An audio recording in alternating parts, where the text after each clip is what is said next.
Vous écoutez un podcast cinéma du Centre des Arts d'Anguin-les-Bains. Ce film, évidemment, étant je dirais, l'un des chefs-d'œuvre de ce genre, qui n'aura pas eu, qui ne va pas durer longtemps d'ailleurs, qui va durer une dizaine d'années dans le cinéma américain, bon, enfin, qui est quand même tout à fait passionnant et très révélateur de beaucoup de choses sur l'Amérique. Alors, simplement, pour commencer, quels sont ceux qui voient le film pour la première fois? Parce que là, je vais rien et tout. Ah oui, quand même, bon, quelques personnes. Euh, bon, c'est pas facile à parler de ce film, puisque très sciemment, les auteurs, romanciers et metteurs en scène ont eux-mêmes reconnu que de toute façon, ils sont incapables de vous raconter l'histoire.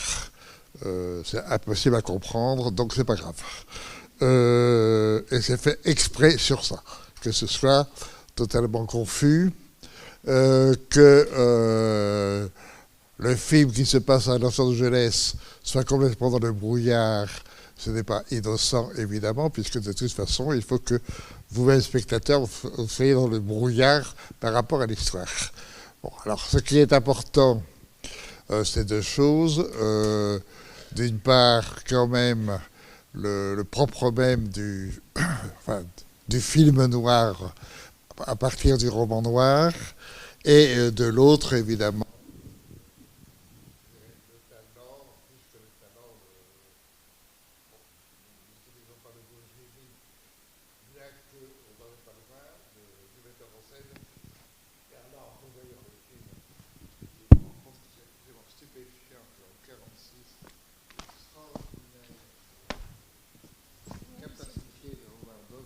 On vous entend pas, monsieur. oh, bah, ça, j'y peux rien, là. Oui, je donne celui-là Oui, pour pardon. voir. Oui. L'extraordinaire capacité de Howard Hawks à faire en sorte qu'on ne voit absolument jamais aucun raccord. C'est d'une fluidité, d'une rapidité et en même temps une puissance dynamique qui fait qu'on est toujours entraîné, ce qui permet, justement, par la même occasion, de ne pas comprendre ce qui se passe. Donc c'est comme ça, c'est parfait.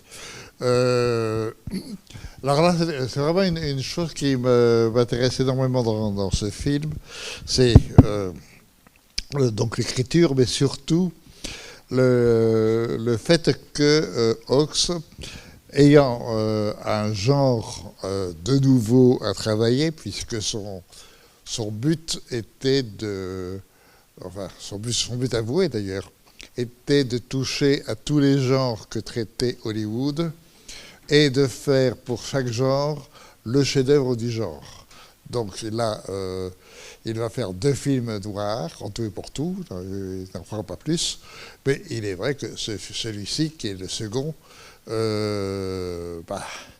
reste certainement l'un des films, dans le genre film noir, ça reste en effet l'un des chefs-d'œuvre de ce cinéma-là. Il y en a quelques autres, mais peut-être pas à ce point-là, même si les autres sont peut-être plus attractifs dans le genre qu'on comprend mieux le sens du genre, puisque c'est pas que ce cinéma-là, c'est vraiment, il faut revenir au genre lui-même. Donc pourquoi le roman noir va commencer dans les années 28-30 et va accompagner la Grande Dépression. Donc ce sera une sorte de reflet, évidemment de façon fictive, de l'espèce de crise que traverse l'Amérique dans les années 1930, d'autant plus que cette crise est accentuée à ce moment-là par le fait que l'on quitte, on vient de vivre les films de gangsters, enfin pas les romans, non, pas non plus les romans, la réalité du gangstérisme, bon c'est l'époque de Capone, etc., mais la réalité du banditisme ne rend pas compte de l'espèce de l'inquiétude et surtout de l'espèce de confusion mentale, morale, psychologique, économique, qui, en effet, à partir des années 30, va bouleverser l'Amérique. Et donc, c'est ce genre-là que des gens comme Chandler, puisqu'il est l'auteur du roman, ou même, comme vous avez pu voir au scénario, travaille Faulkner, c'est quand même pas mal. Et comment donc ce genre, donc cette littérature, essaye de rendre compte de la crise, enfin de la vraie crise psychique, morale, psychologique, enfin psychologique en même temps, mais surtout en même temps civique, dans le sens où, par exemple, dans le film noir, vous avez quand même, enfin, dans le roman noir que va prendre ensuite en charge le film noir, vous avez quelques constantes, à commencer par la femme. La femme a une spécialité dans ce genre, c'est-à-dire d'être absolument celle qui conduit à la catastrophe. Alors, c'est la femme, c'est la vampe. Enfin, c'est une évolution du thème de la vampe qui lui commence déjà en 1900, en tout cas, je parle pour le cinéma, qui commence en 1910 et qui va être repris, retravaillé différemment. Et en effet, il est intéressant de voir ce thème de la vampe pris à ce moment-là en charge et par le roman noir et ensuite le film noir, c'est-à-dire la femme absolument dangereuse, celle qui mène l'homme à la catastrophe. Alors, ce qui est intéressant dans ce film, c'est que tout le personnage de Lorraine Bacall est a priori un prototype de la vampe, de la femme noire, sauf que, justement, elle est sauvée par l'amour, donc ce sera sa sœur qui sera chargée de prendre en charge, et les autres femmes d'ailleurs, sauf la libraire en face du mauvais libraire, qui elle, est à peu près une fille, quoique on peut toujours se poser la question, qu'est-ce qu'ils ont fait pendant le temps où il est resté dans la boutique? Ça, on ne le saura jamais, mais enfin, il est évident que cette idée de la femme qui est dangereuse, parce qu'évidemment, les mœurs, elle a des mœurs qui sont absolument pas conformes aux règles puritaines de l'Amérique. Donc, ce personnage de la femme est extrêmement intéressant dans le film noir. Et ici, Hawks le traite, mais Hawks ne peut pas... alors ça, c'est une autre qualité ou une autre particularité plutôt de Hawks, c'est de ne jamais prendre un sujet au premier degré. Il avait une sorte de besoin de prendre ses distances avec ses sujets, avec une sorte de regard ironique et de comédie sur ce sujet. Donc, quand il traite un sujet, même comme celui-là, vous avez pu le constater, et en particulier dans les dialogues, vous avez toujours un dialogue extrêmement brillant, comme toujours chez Hawks, mais en même temps assez proche d'un certain humour, c'est-à-dire qu'en fin de compte, on n'est jamais pris par une angoisse. Le film noir qui normalement doit travailler l'angoisse, vous n'avez aucune angoisse dans ce film. Vous avez en revanche une espèce de parcours où vous perdez, bon, déjà, le sens même de l'action, vous ne savez plus très bien ce qui se passe, mais c'est beaucoup plus que ça. C'est-à-dire que vous perdez le rapport au réel. Et ce rapport au réel, c'est une espèce de fuite en avant qui devient le sujet profond du film. Et ce rapport au réel étant évidemment le rapport d'une réalité qui est d'une Amérique, et là c'est très intéressant justement sur le film noir, d'une Amérique qui est encore en guerre lorsque le film noir devient un genre entier, c'est à partir des 42-43, et ici on est en 46, Donc, on est juste après la guerre, et c'est très curieux parce que, c'est-à-dire au fond, on vient de quitter la crise économique. Enfin, on la quitte juste à ce moment-là. Enfin, tout ce qui a été 10 ans d'angoisse enfin, pour les Américains. En même temps, on vient de quitter aussi l'angoisse de la guerre. Mais en même temps, on garde justement, en se servant du thème du roman noir, dans un coup, on reprend en charge cette espèce d'angoisse, parce qu'on va rentrer maintenant dans un monde qu'on ne connaît pas encore, mais qui va devenir le monde de la société de consommation, donc qui va commencer très précisément pour l'Amérique dans les années 1950-52, et qui à ce moment-là devient tout à fait autre chose. Donc à ce moment-là, le film noir disparaîtra. Je vais vous passer, je ne sais plus si c'est le mois prochain ou le mois d'après, le film de Fritz Lang, je le passe quand le règlement de compte. Non, je crois que c'est en mai. C'est en mai. Je ne suis pas sûre, il faut que je vérifie. Je crois que c'est mai. Donc il y a encore mars, avril. Mais alors mai ou avril? Ou avril, oui. C'est-à-dire que justement, on en reparlera avec le film de Fritz Lang, puisque justement lui est un film de 53, et là on se rend compte qu'on quitte un regard sur la société et surtout un sentiment du vécu de cette société qui maintenant prend conscience que on peut s'en sortir, l'économie reprend, et donc et en même temps on va consommer et donc profiter de la consommation. Et là c'est très intéressant, alors que là on est encore à une époque où justement qui sera la grande époque du film noir, où on traîne et on draine en même temps cette espèce cette sorte d'angoisse qui a été l'angoisse de cette position, enfin, de cette situation économique et de crise qu'a connue l'Amérique pendant 15 ans, de 1930, enfin 29 exactement, à 1945. Alors là, le film en tout cas est très révélateur de ça.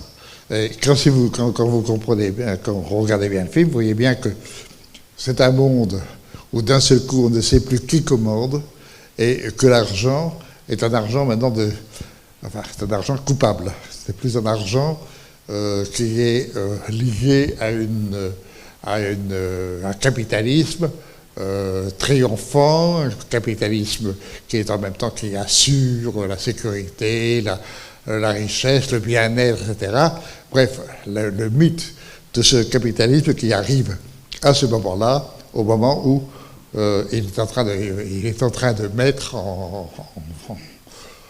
en route tout le système de consommation sur lequel nous sommes en train de vivre et qui peut-être arrive aussi à sa fin. Mais ça, c'est un problème. On va parler de ça. C'est une autre 70 ans après. Évidemment, il y a quelques changements. Mais en tout cas, c'est un film très révélateur pour ça, parce que si vous prenez, par exemple, le maître du jeu, en définitive, c'est forcément celui qui a le casino, et donc à la fois le casino, donc l'argent facile, donc la corruption, donc les femmes faciles, etc. Enfin, tout un monde de perdition. Moi, ce qui m'intéresse, et vous allez le revoir dans le film justement de Fritz Lang dans 6 ans plus tard, enfin 7 ans plus tard, c'est par exemple les manteaux de Vison. Ici, nous sommes en 1946.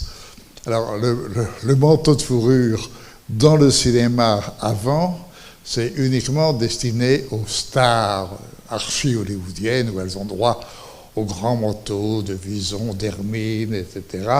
Bon, évidemment, la femme ordinaire, j'entends, femme ordinaire, c'est-à-dire femme quand même de la société bourgeoise de qualité, n'ont pas les moyens de s'acheter le grand manteau. Vous allez voir que là, vous avez un moment où elle porte le manteau de fourrure lorsqu'elle sort, etc. On est quand même dans un monde, et le manteau de fourrure, le Vison, vous allez le voir dans le film de Fritz Lang, justement, où très précis, c'est extrêmement précis. C'est-à-dire au moment où une société peut commencer à envisager de pouvoir s'acheter ou de se faire acheter, parce que c'est important l'un ou l'autre, le manteau de fourrure que l'on désire, qui est la manifestation maintenant d'une richesse et d'un véritable avoir. Ce sont en fait tout ce cinéma-là, quand il est évidemment traité par les grands cinéastes, est un véritable reflet de la société de l'époque. Et un film comme celui-ci est extrêmement intéressant de ce point de vue-là. C'est-à-dire que l'histoire, je répète, ça n'a aucune importance qu'on comprenne ou pas. Ce qui est important, c'est de voir une espèce de société en perte de repère d'elle-même et qui est complètement flottante. C'est pas pour rien que l'on commence par un général. Un général, donc là on est dans ce qui est la noble Amérique. Et ce général est obligé de vivre dans une serre où il fait extrêmement chaud, etc. C'est-à-dire, en d'autres termes, déjà une sorte de décrépitude et de décomposition. D'ailleurs, on le dit, les orchidées, ça sent mauvais, etc. Tout se joue là-dessus. Et la décomposition commence déjà à l'entrée même de Marlowe, commence immédiatement avec la petite sœur, etc. Vous voyez, tout est donné d'emblée, et donc tout le film va être une sorte de voyage dans un monde en déconfiture, ou en tout cas en décomposition. Et il faut que Marlowe, à travers ce monde, cherche à restaurer les valeurs, et à la fin, justement, et c'est très intéressant justement que Hawks le fasse, c'est-à-dire qu'à la fin, la valeur de l'amour reprendra, donc, bon, on n'a pas tout à fait, parce que ça aurait été... enfin, ça n'aurait pas été impossible, mais ça n'aurait pas plu à Hawks. Donc on n'a pas le baiser du happy end qui, normalement, aurait dû être là pour terminer le film. Mais bon, là, on est quand même un film où l'histoire d'amour, on la propose, mais on ne la filme pas réellement. Vous voyez comment le film se termine. Il se termine, disons, bien, mais sans plus. Il n'y a pas de visualisation du baiser hollywoodien. Vous allez justement, je le dis maintenant, j'espère que vous serez là pour le film de Fritz Lang, vous verrez justement ce baiser hollywoodien dans le film de Fritz Lang et comment c'est traité par Fritz Lang. C'est autre chose. Bon, voilà, c'est en tout cas ce que je voulais déjà dire au départ. Et là, je vous laisse un peu la parole pour donner un peu vos impressions, vos sensations, vos rapports au film. Donc, je vous écoute. Ce qui est terrible, c'est que... Vous voulez qu'on baisse la lumière ? Ben, un tout petit peu, parce que là, vraiment, moi, j'arrive pas à voir. Voilà. Et ça me fait bafouiller par la même occasion. Comme quoi la vision et la parole, ça joue. Bon, je vous écoute. Ah ben, personne ne veut parler. Enfin, je pense que ça vous a... en tout cas, ceux qui voient le film pour la première fois, j'espère que ça vous a plu, parce que moi, je répète, le revoyant pour la énième fois aujourd'hui, je suis toujours sidéré par l'art de Hawks de vous raconter une histoire. C'est vraiment du grand art. Ah, merci. Voilà. Bon, je vous écoute alors.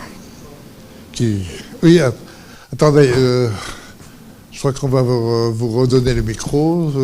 Voilà. Il y a un monsieur qui veut parler là. Et voilà.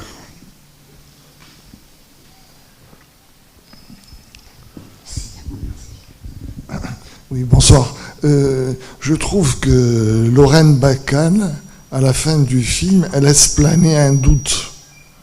Vous voyez, vous parlez du baiser, mais je trouve que la fin est quand même ambiguë.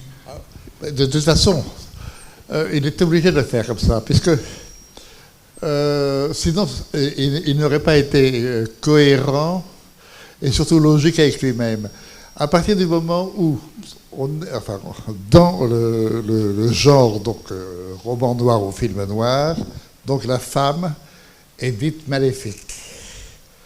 Donc là, pendant tout le film, qu'est-ce qu'elle est? Enfin, vous avez pu le découvrir pour ceux qui voient le film pour la première fois.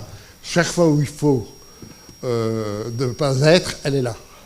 Donc quand même, donc comme si elle dominait toutes les choses malhonnêtes ou pas honnêtes du film. Donc on ne peut pas à la fin de faire le grand roman d'amour, mais c'est quand même donné comme une possibilité. C'est-à-dire qu'il faut triompher de ça, ça c'est l'idée. En plus, il y avait une autre chose, c'est que là, c'est le deuxième tournage entre Humphrey Bogart et Lauren Bacall. Et bon, tout Hollywood sait que c'est le grand amour. Et bon, et ce grand amour va d'ailleurs durer toute la vie de Bogart, puisque Lauren Bacall, je pense qu'elle n'est pas encore morte d'ailleurs. Je ne sais plus Si, elle est décédée. Comment? Elle est décédée. Ah oui, c'est ça, elle est morte cette année, c'est ça. Donc, ah oui, c'est ça. Ah oui, c'est vrai. Et donc, si vous voulez, par rapport au public, on sait que le couple, il a fait partie des couples mythiques d'Hollywood. Enfin, je veux dire, peut-être même le couple le plus mythique même d'Hollywood. Donc, il n'a pas besoin d'aller jusqu'au baiser final, quoi. Ça suffit. Et en même temps, je le répète, ça n'aurait pas été honnête, enfin honnête. Oui, honnête par rapport au genre. Le genre ne permet pas une conclusion de grand amour, c'est pas possible. Vous voyez les autres films noirs, dans les autres films noirs en général, la femme est réellement maléfique. C'est-à-dire que c'est une femme... C'est très intéressant sur l'Amérique et la façon dont on dit de la femme qu'elle est libre, alors qu'en réalité, la pesanteur du puritanisme fait que, malgré tout, la femme, au fond, est coupable d'être femme. Et on reprendra ce thème avec Fritz Lang.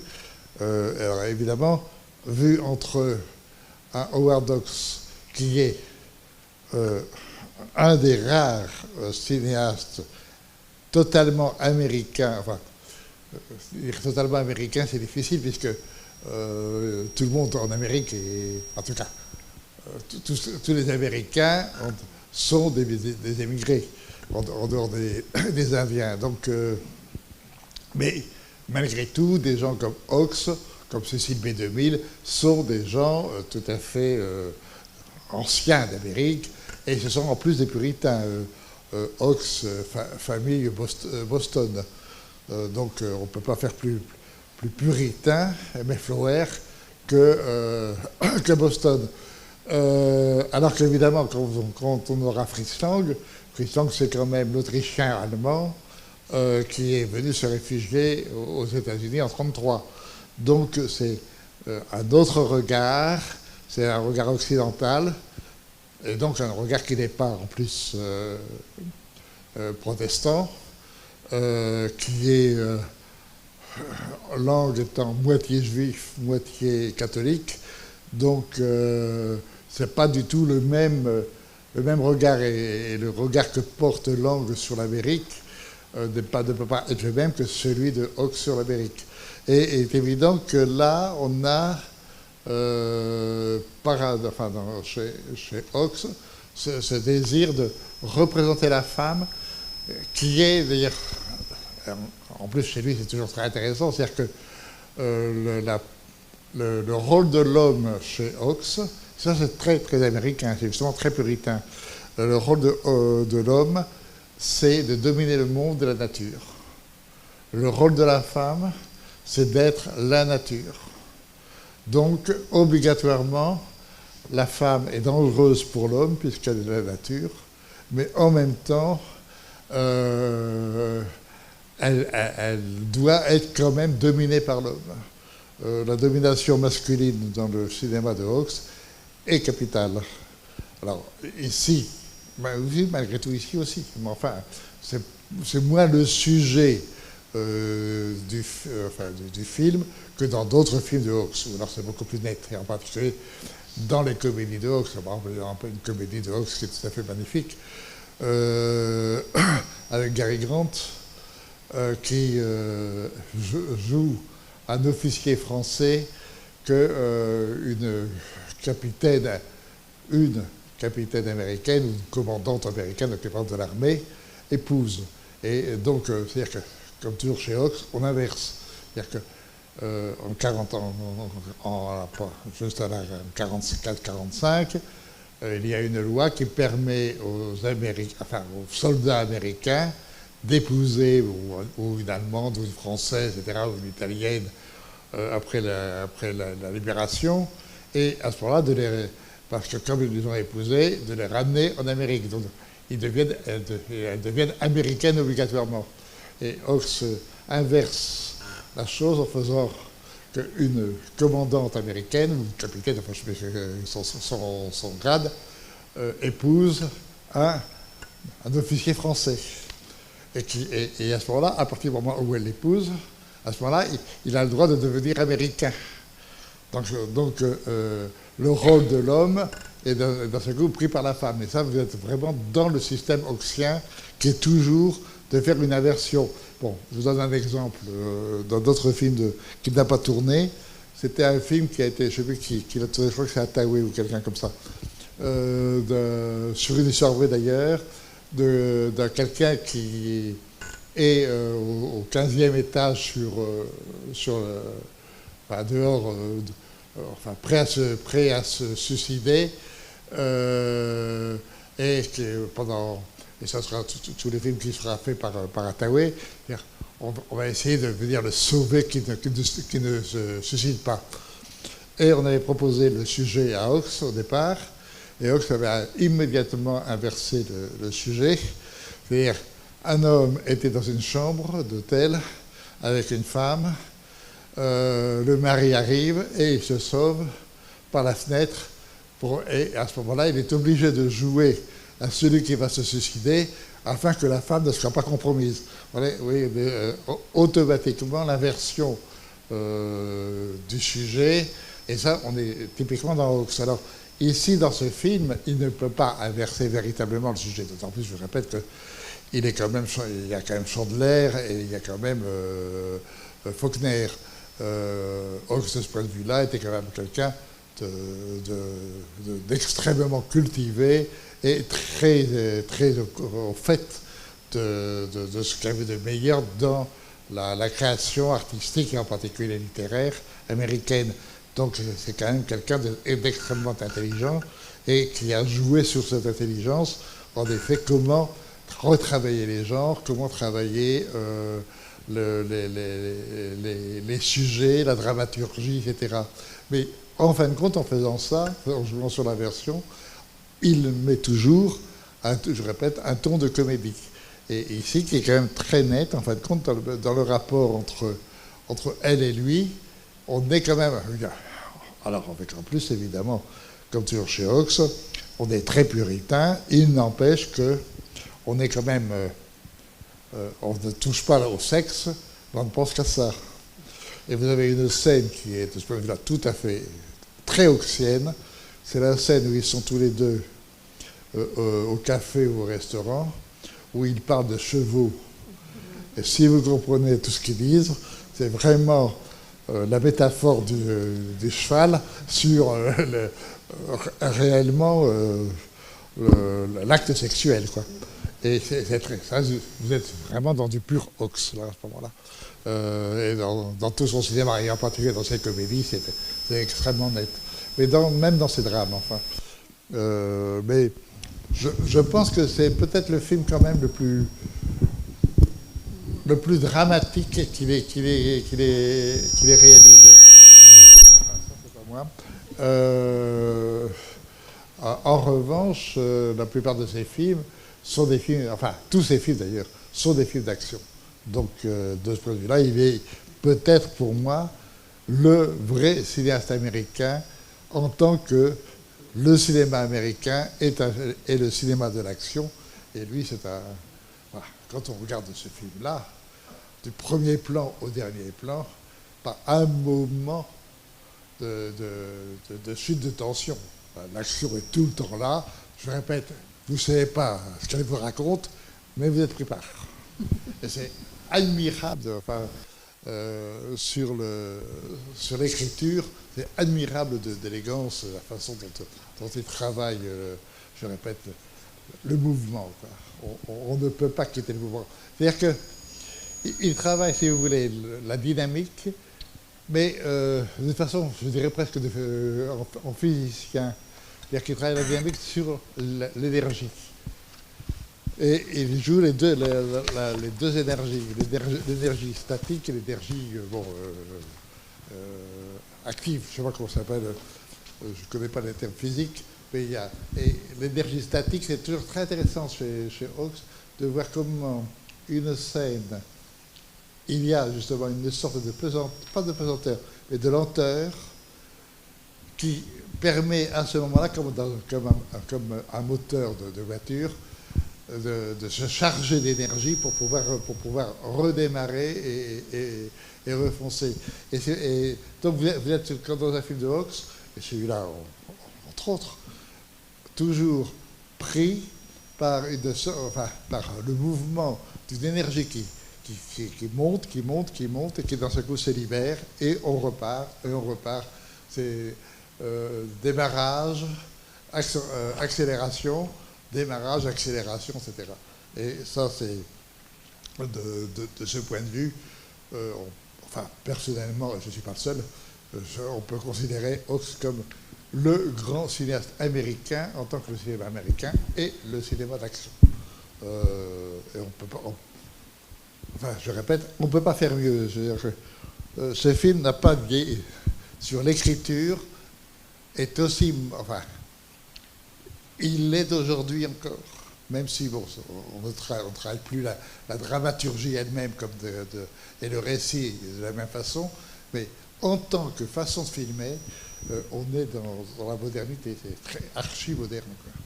Il n'y a pas un moment où vous vous dites « Ah oui, tiens, ça c'est un peu vieux », etc. Même qu'on a chez Ford, mais Ford, c'est autre chose, c'est admirable chez Ford, mais le côté un peu académique chez Ford sert son propos. Alors que ici, vous n'êtes pas dans l'académisme. Et pourtant, c'est archi-classique. On ne peut pas faire plus classique que ça. Je ne sais pas si je fais comprendre, mais j'essaie là de vous dire à quel point une écriture cinématographique, c'est important. Tout se joue sur à partir de l'écriture. Et là, évidemment. Je ne sais pas, d'autres réactions.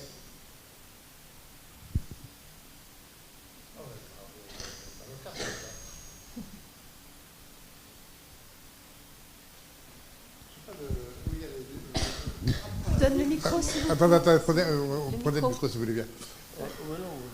Non, parce qu'on enregistre. Il ne marche pas. Il marche. Et par rapport à la prohibition, là, le film, il est bien situé pendant une période de prohibition. Là.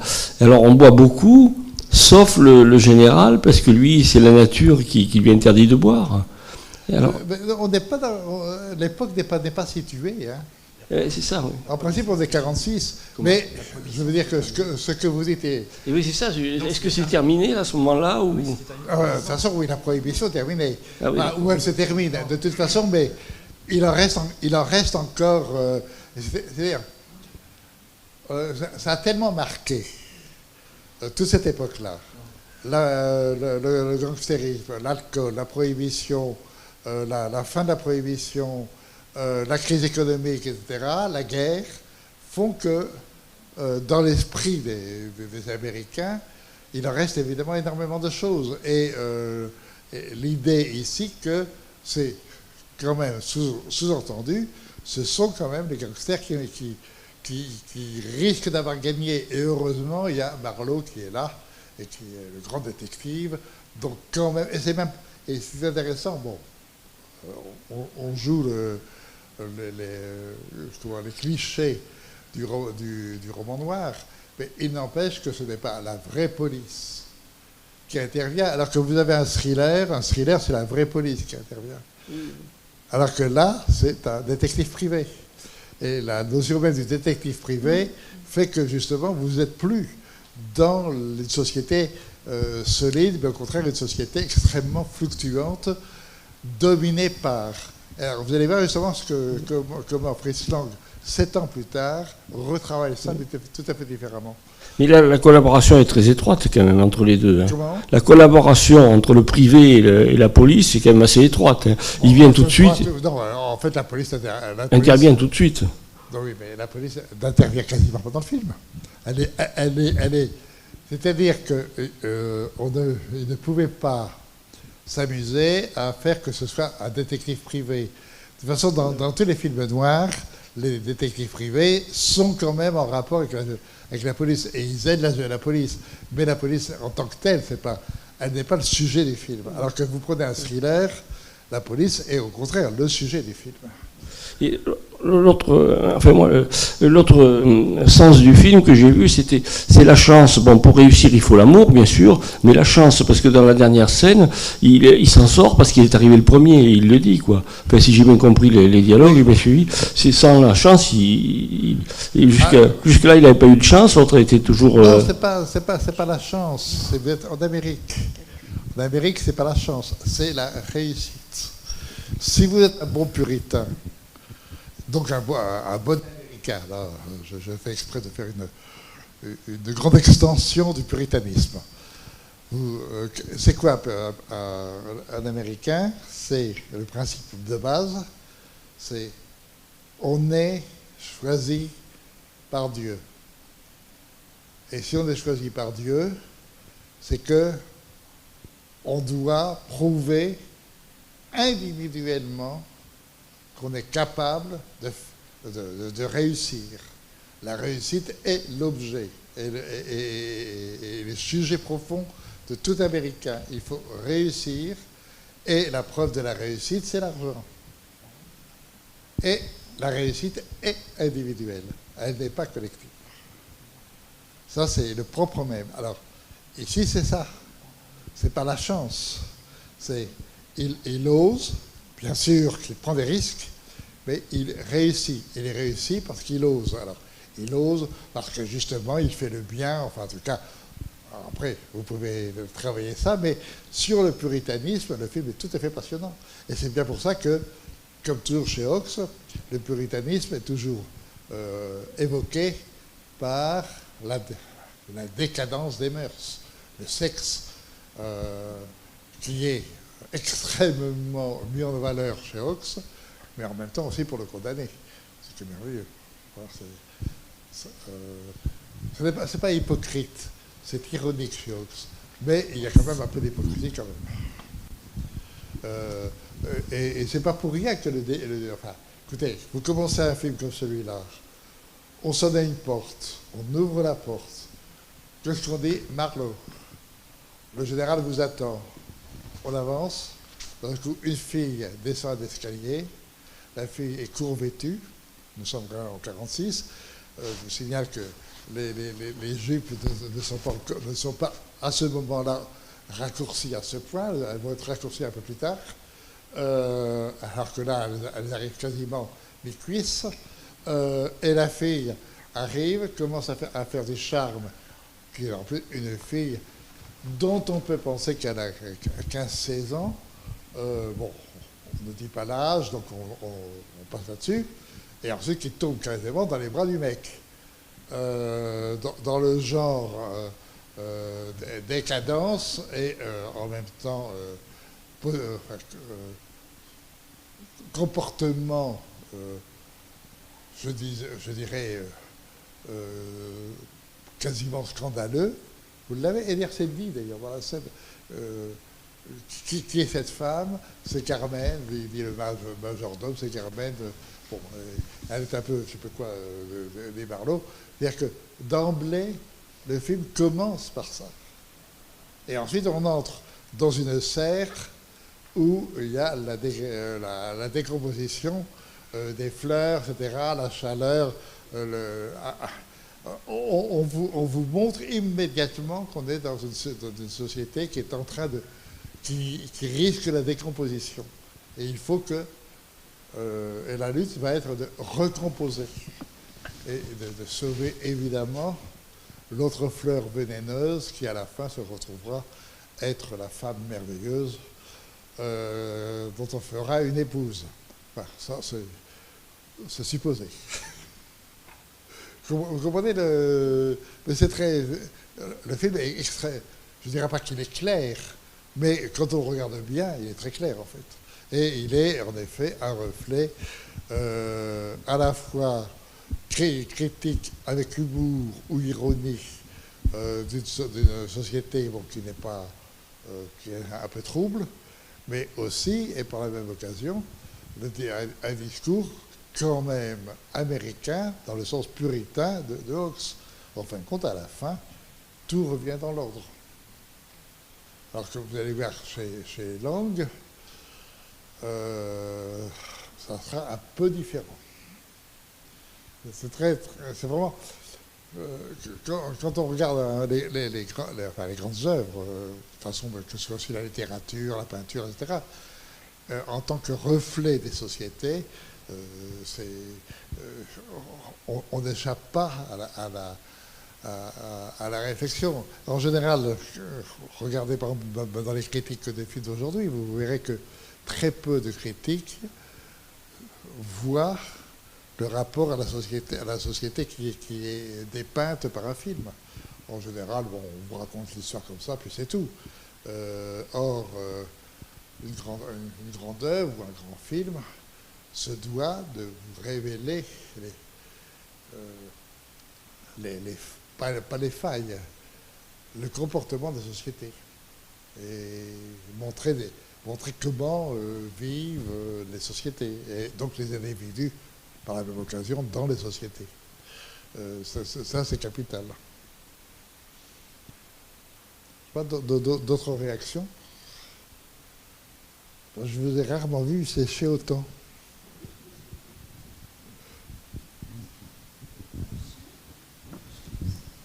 Oui, pardon. Attendez.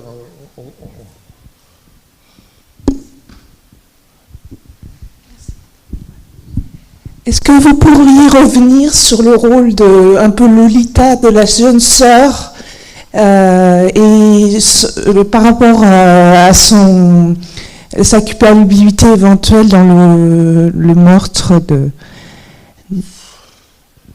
On ne sait pas encore qui... Non. Ce qui est important sur ce personnage, et là, c'est quand même... c'est-à-dire qu'au fond, on en fait une malade. Non. Il faut qu'elle y ait... Tout simplement, parce qu'elle ose réclamer la liberté de son sexe. C'est quand même très net. Et donc, ça, c'est une malade. Ça ne se fait pas. Enfin, écoutez, la première scène, pour l'époque, c'est culotté, vous savez, la première scène. Enfin, elle arrive et elle tombe dans les bras de l'autre. Ça ne se fait pas, quand même. Vous voyez, donc la sœur, c'est... enfin, comme il y a un dédoublement, il y a la sœur aînée, dont on peut croire qu'elle est liée à tout le monde mafieux, etc. Mais en réalité, elle est honnête. Il y a quand même une scène étonnante aussi sur elle. C'est quand on la découvre dans le mauvais lieu et qu'elle chante gentiment. C'est-à-dire, elle est là comme une sorte de boy scout qui fait chanter tout le monde et qui distrait tout le monde. Enfin, j'adore ce genre de choses. C'est-à-dire la façon dont on dit les choses et en même temps on les masque ou on les détourne, etc. Alors, justement, ce mauvais rôle est apparemment pris par l'aîné, mais fondamentalement, ce que réclame c'est la liberté, la liberté des femmes sexuelles. Et ça, c'est, en 1946, c'est a priori encore impossible. Impossible, en tout cas, socialement parlant. D'accord. Et c'est le sujet des films aussi. Sur donc, cette espèce de je répète, vous n'avez pas dans le film une seule femme qui ne soit pas un peu risquée. Je répète, quand je parle de la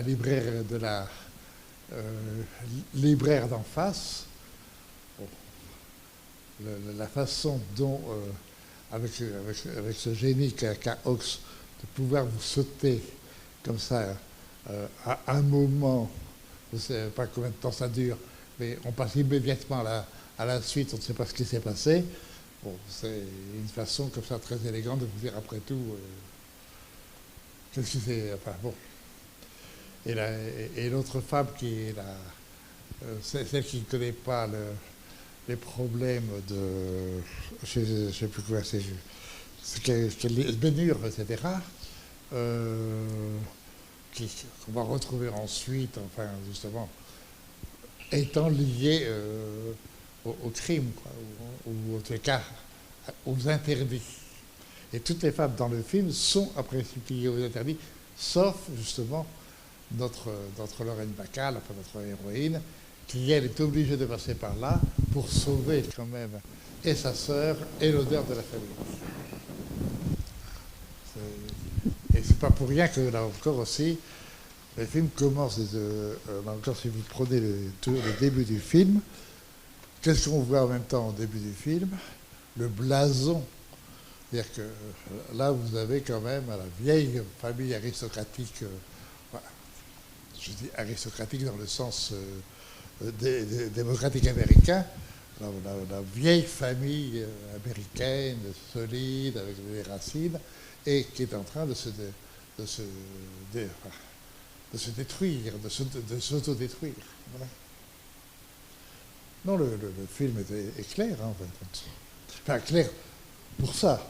Pour l'histoire, je répète, moi-même, je connais bien le film, je n'avais rien compris, j'avais cherché à comprendre ce qui s'est passé. Alors là, bon, on s'en fiche finalement.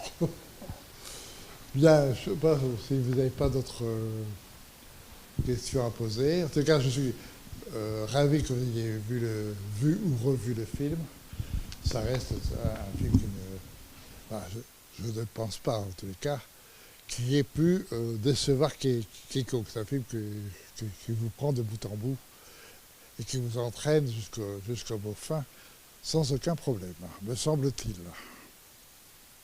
Bon, comme vous n'avez pas l'air de contester, donc tout va bien. Bon, on va peut-être s'arrêter là alors. Voilà, merci beaucoup.